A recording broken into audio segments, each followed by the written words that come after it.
You're listening to Seattle Real Estate Podcast. Interest in the Kshama Sawant recall election, or the anti-election that I refer to it as, it's high. According to early ballot returns, we've got high interest, a lot going on. This has been a fan favorite topic. We are trying to unelect, do a little bit of a recall here on the Socialist Alternative Party's only elected official in the United States, right here in Seattle, right here in rainy Seattle right now. In December, it's always kind of rainy. It's just like, maybe you get a little snow, a little rain. But right now, we've got this campaign going on. There's a couple $1 million have been raised, $1 million on each side of this issue. And there's also some other super interesting things going on. Like Kshama Sawant's people are printing out ballots. Apparently it's legal. We're going to talk about that as well. Before we jump on in, if you're new, welcome. My name is Sean Reynolds. I own a couple of real estate companies here in Seattle, Washington area, and I read the news from that perspective. So some say it's even reasonable perspective. Never mind the fact I'm from Seattle, because a lot of the stuff that happens in Seattle, it's not so reasonable, but you know that. That's why you're tuning in. When all is said and done, nearly $2 million will be raised in the single issue election on December 7th. So by the time you are watching this or listening to this, we'll be super close to that campaign actually finally going through. We'll tally up all those votes on December 7th, and we'll see what's going on. If Seattle Councilmember Kshama Sawant is recalled, it won't be without one of the most expensive votes in civic history, or without a street fight. Is this really a street fight? I mean, I guess as far as recall elections go, it's bound to get down and dirty, because that's how these things are fought out, right? On Wednesday, numerous supporters were dotted across Capitol Hill. It's where CHOP was, right? Dotted across Capitol Hill in pop-up tents, printing out ballots for the single issue election on December 7th. So you've got campaign people just printing out ballots. It wasn't some sort of secret operation, as the tents all advertised the fact that they were there for the process, with Sawant supporters pulling up information to cross-reference registration status. Doesn't that just strike you as odd? It's all legal. All right. Should it be? Shouldn't you have to go to a voting place and drop your vote? That's kind of what I'm thinking. Instead of, what if you had Amazon over in the corner just printing up some ballots willy-nilly? Do you think somebody from Kshama Sawant's side might complain? Do you think? I don't know. I think so. But printing up ballots, here you go. This ballot's good. Don't worry. We've got you. You can vote here. It's also legal according to King County Elections. Kendall LeVan Hodson, chief of staff at the elections office, heard concerns from some voters in Sawant's District 3 about the process and said it's the equivalent of filling out a provisional ballot. But it's not. It's your real ballot, and somebody else is printing it up for you. You're filling it in. What if they fill it in? So many questions, so few answers. King County has an alternate format team. Of course they do. We'd like you to meet our alternate format team. This is not the real format. This is the alternate. It's just as good as the original. Just like it's not. It's not. It's so embarrassing. King County, what are we doing here? So King County has an alternate format team, which would confirm the registration to the ballot. Yep. Okay. We're just going to bypass this and go with it because. LeVan Hodson also said there are no laws that prohibit ballot collection in Washington. Hey, can I get that ballot from you? Let me take your ballot. You know what? It's all good. You don't have to do anything more. Let me just take your ballot and I'll drop it off. I'll get it where it needs to go. Would you be okay with that? I mean, no, not a stranger, not somebody that's got an interest in the race. I'm not really down with that, but okay. So technically, you're welcome to entrust your ballot to someone you want to turn in, said LeVan Hodson, King County Elections. King County Elections recommends that ballots be turned in by a trusted friend or family member. Do you see what we're dealing with here in King County? You know what? You don't have to turn it in yourself. You don't have to sign it yourself. You don't even have to fill it in yourself. And I'm totally exaggerating here, but this is how ridiculous things have become. Don't have to do all that stuff, but we recommend you turn your ballot in with your vote on this important issue. We highly recommend that be done by a trusted friend and or a family member, because they wouldn't cheat the system either, would they? Your family friend or your trusted friend? No, we know they're good people, and they're going to do everybody right by this issue. So they're going to fill out your ballot and turn it in. Oh, did I say that? Whole thing. Just what? What are we doing? A Kshama Solidarity staff member said it was not authorized to discuss the pop-up printing strategy. That's interesting. Yeah, we can't really talk about that. Yeah, that's off limits too. Yeah. And referred King 5 to a spokesperson who did not return a call. Shocking. Sawant has labeled the recall as a racist right-wing campaign. So she did a bunch of stuff she wasn't supposed to. She broke some laws. She did. She's paid a fine for campaign laws that she broke. They've got her on a couple of the other charges, but somehow this becomes a racist right-wing campaign. And most of the folks I see involved with this on the Recall Sawant, they're not right-wingers. They're just kind of reasonable people who are like, yeah, we can't take this person anymore in the Seattle City Council. Look at all the things she's done. And we don't support that. So we would like to get anybody else in here. Let's get her off. That's what's going on. It's reasonable people that are running the Recall Sawant, while at the same time not doing much to dispute the three charges. So Sawant is labeled the recall as a racist right-wing campaign, while at the same time not doing much to dispute the three charges against her as validated by the state Supreme Court. What do you even say to that? Because it's so obvious that what she's done crossed the line. But because she's a socialist, she's a member of the Socialist Alternative Party, not the main Socialist Party, the alternative one. Okay, so she is, and she's saying racist and right-wing. That's what she's blaming. Although the three main charges that this whole thing hinges on, and we're going to read about those in a second, she's not really debating those. Interesting, right? The recall campaign claims that Sawant violated her oath of office on 3 different occasions. She admitted to violating city ethics laws by using public funds to promote a ballot initiative. The recall also said she violated state COVID-19 policies when she unlocked City Hall for a protest after hours during CHOP, and used her official position to lead a protest march to Mayor Jenny Durkin's home, which is protected under a state confidentiality program. So some pretty major charges. And I think people in the city of Seattle have just said, hey, enough. That's enough of being a knucklehead. You can't just run around and do what you want to do just because you think it's the right thing to do. We have laws. We live in a society. You got to follow some rules. I know a lot of people don't like that, a lot of outlaws out there. The donations have piled up on both sides, with Sawant raising nearly $1 million, a majority of it coming from outside city limits.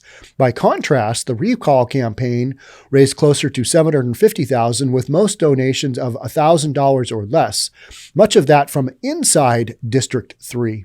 Another political action committee seeking Sawant's recall has raised close to $150,000, meaning by next week the race will top $2 million in donations. All right, so Sawant's money coming from outside, recall campaign, most of it from within District 3, actual voters. So Sawant's money is obviously from the socialist alternative, or people who believe in the whole socialism thing and how it's going to work out, because we've seen it work out in history so well over time that we just want to give it one last chance, or give it another run in North American politics and just see how it goes. Why wouldn't you want to do that? Nutty. And now we're trying to recall her. So she will be not only the only socialist alternative person, a member of that party to get elected in American political office. Hopefully, she'll also be that, in addition to having been recalled from office. Wouldn't that be exciting? If that happens, maybe we need to do a live stream. I think so. Something along those lines, right? LeVan Hodson said early, remember King County elections, LeVan Hodson said early returns are significant and running higher for the district than the November general election. Voter turnout is projected at 50%.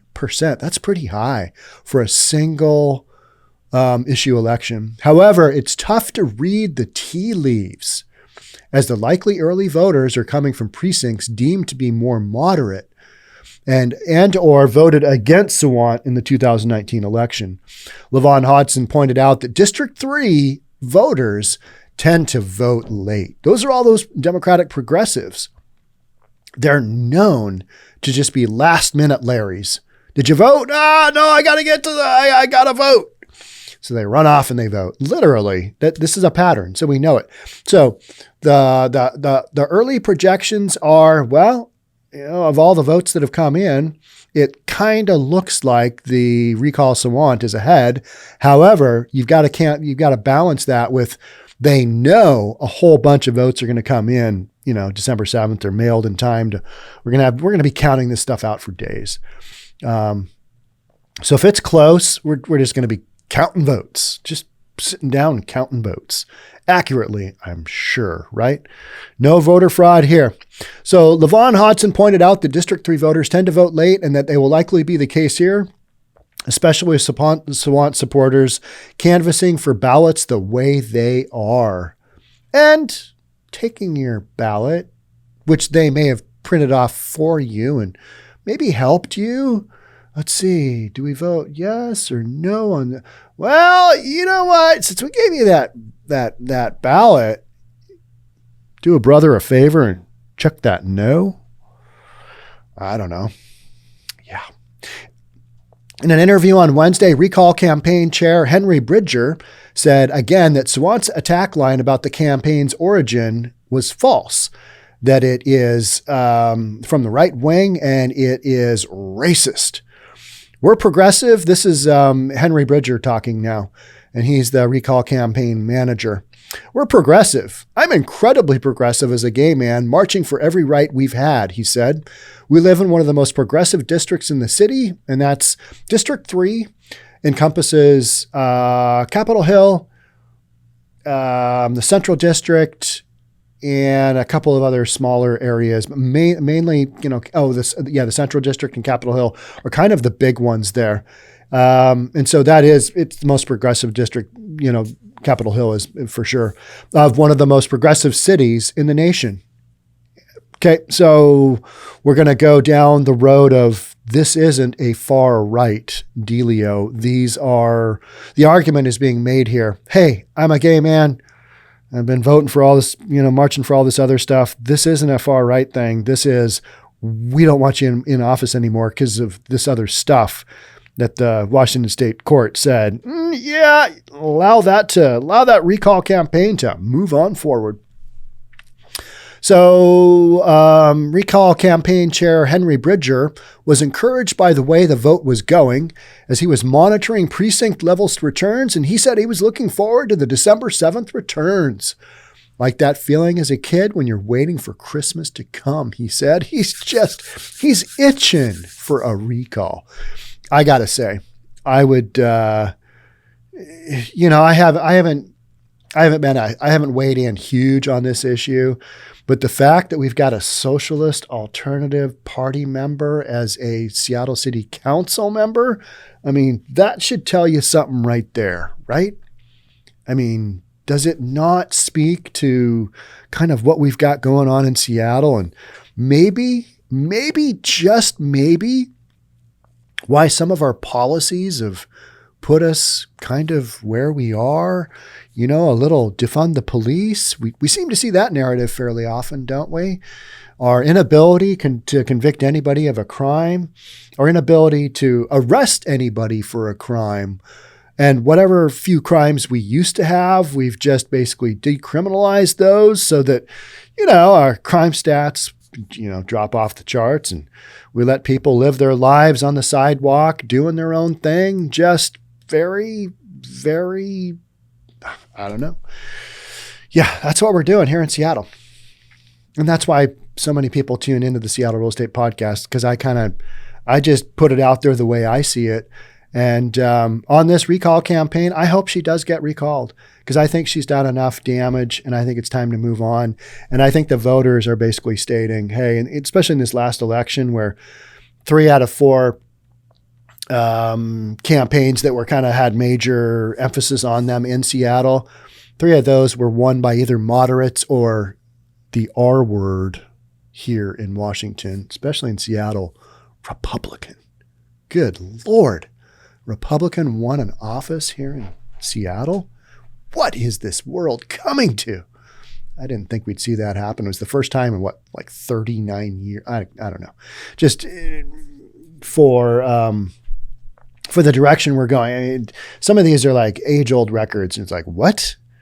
Well, I guess the city is finally maybe a scooch fed up with how things are going. And we're looking at some of this public policy going, you know what? I got to say, let's see, my house has been broken into 14 times in the last 18 months, and homeless encampment across the street, and got all this stuff. In 911, it takes them 15, 20 minutes to come out to a call, and that's if they do. I'm going to say that maybe some of this is due to the elected officials who kind of run the city into the ground. Some might say that's the case. And I think voters, that's what they're saying right now. So it'll be really interesting to see if what happened in the last elections, the early November elections, also applies to December 7th, or if there is enough of a stronghold of socialists here in Seattle and elsewhere that have been able to sway this vote. And it's hard to recall people. It's hard to sway that vote, as we just saw down in California. But in California, you've got 2 out of every 3 voters are, Democrat, and you're trying to get Democrat governor out of the state of California. Very difficult to do. Although, who was the governor before Arnold? Who was that? I forget his name. But you had that, he got the governor of California out, and then Arnold took over and he did his magic, right? This is one of those recall things where it's like, get her out, just get her out. She has caused enough damage, get her out. We don't believe her. And so even straight up, full tilt progressive voters are like, yeah, this isn't a right-wing recall, and we're not racist. This is, we want this elected official. We voted in her office twice. We understand that, or 3 times. I think it was 2013, 2015, and then 2019. And she was so emboldened by, those victories that she kind of went down these pathways of just doing kind of crazy stuff. Like letting people into the city hall during COVID, during CHOP. I mean, you didn't really have an active police force in that area, and you're just letting people into the city hall. Let's come on down. What could possibly go wrong here? Fortunately, nothing did. And then she also led a march. She claims, Kshama Sawant claims that, she didn't lead the march, but she was, she was the most high profile member there. And so when that happens, people are going to point at you and go, hey, that's your march. And I think you got to own up to it. And even though Kshama Sawant says that she doesn't know the address and still doesn't, it's like, okay, come on, we're adults here. You led that march. You were there. You spoke. at that march that you weren't supposed to. Everybody knows, the mayor's house is off limits. It's a no-go. But you just kind of wanted to do it anyway. And let's just see what happens. I think this is good for our cause. It's good PR for our cause. Let's do this and let's suffer the consequences later, if there are any. And the voters said there are consequences. And so, I'm recording this for you on December 2nd. In 5 days, we're going to start that process of finding out, will Kshama Sawant be booted from office, or will she survive this high interest anti-election is what I'm calling it, the recall effort of Kshama Sawant. We'll find out. It's going to be soon. It's only a few days. And by the time you listen to this, it's probably going on. Maybe a day or two. We might be a day or two out, but there's a lot of eyeballs on this because, like I said, she's the highest level official in the Socialist Alternative Party in the United States, right here in Seattle. We're so proud. So proud. All right, that's it for me on this one. But I will keep you updated on this. And I've done a number more podcasts than I normally would on an issue like this because I think it's an important one. I think the voters, and I think, a lot of folks outside of Seattle are weighing in on this going, all right, let's see if those people in Seattle can actually do something that arguably is in probably the best interest of the voters. And let's see if they can make that happen. That's what people are looking at, and they're going, all right, let's just give Seattle a run. The odds are Kshama Sawant will not get booted from office. Odds are, because that's just how things have rolled here in Seattle. But that last election, city attorney, mayor who's moderate, council member, Republican, good Lord, what's going on in Seattle? Let's see if we can do 4 out of 5. 4 out of 5 is pretty good because we're 3 out of 4 in that last election. So let's see, 4 out of 5. Let's keep this rolling. All right. That's it for me. Thanks so much for being here. Thanks so much for being part. But I'm going to do something on this recall election. Maybe a live stream on that day. I don't know. Something exciting like that. I know you can probably hardly wait, right? But we'll do something because it's if nothing else, it's like, let's just see how the crazy show in Seattle goes. Keep you posted. Thanks again for being here. Thanks again for supporting. I'll catch up with you soon. Till then, stay safe. We'll talk again. Bye for now.